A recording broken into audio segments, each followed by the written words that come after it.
Okay, may adlaw mga hanggang baklas tayo ulit. May leaking ulit ha. May leaking. Tisakan na yung leaking na yan. So klaro ay ano natin to. Yan ha, leaking flywheel. So kailangan tanggalin natin itong butso. Yung muffler. Ito ang tatanggal natin yun, no? Pinasuhan ko na, tinanggal ko ng mga cast member eh. Ito. So itong tanggalin to itong exhaust nipple ito para malinis pagtrabaho.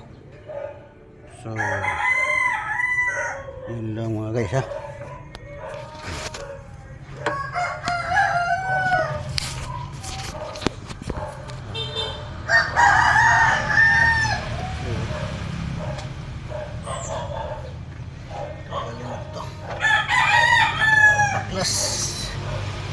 Baklas.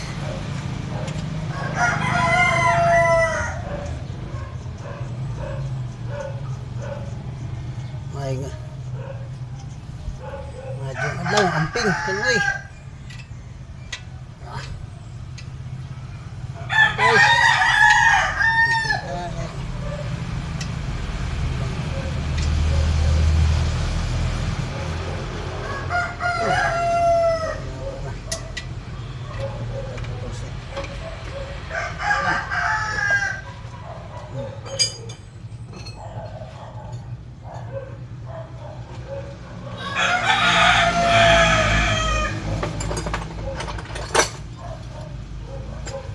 Saktong exercise to.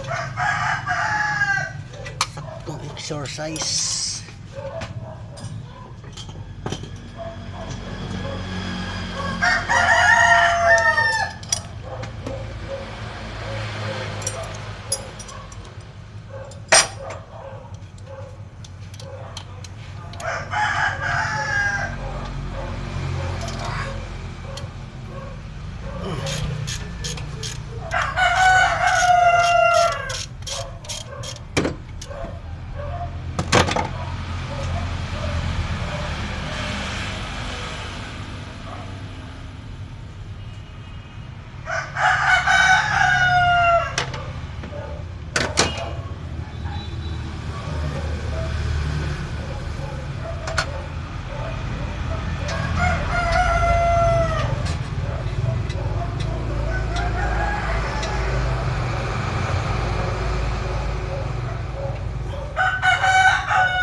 Ito ano nito guys, pinalitan namin ito ng engine support, transmission support kasi nalugta na eh. Ang ano ito talaga to, leaking sa may crankcase. So di ko rin alam kung sa crankcase bagyapon yung dun sa banda na naman ng transmission. So kung doon na ba siya natatagas, pero dati ang nakakaalam ko basta kasi yung ilalim eh, basta sa umis eh. So baka naman may tagas din ng ano, flywheel, wheel seal. So may likuran sa crankshaft. So gagawin din natin ulit.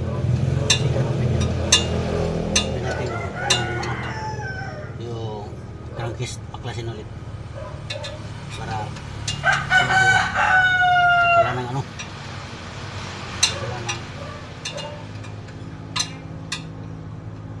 gasket para malaman kung ano.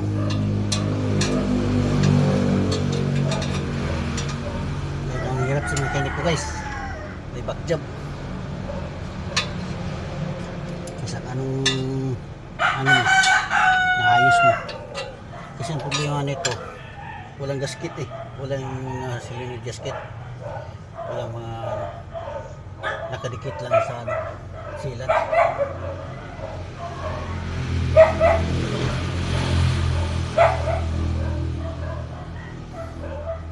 So obligado tayo magtanggal Yun, tandaan natin yung mga mekaniko. Kailangan pahabaan ng pasensya guys. Pahabaan ng pasensya itong mekaniko to. Yan, may mga mekaniko. Mga mainit ang ulo mo, huwag ka na magmekaniko. Kasi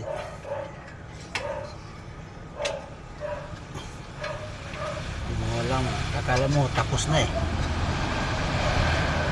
Paglabas lang sa sakyan mga ilang oras biglang tumulo. Yan, yan. Kailangan mataas ang pasensya ng mekaniko.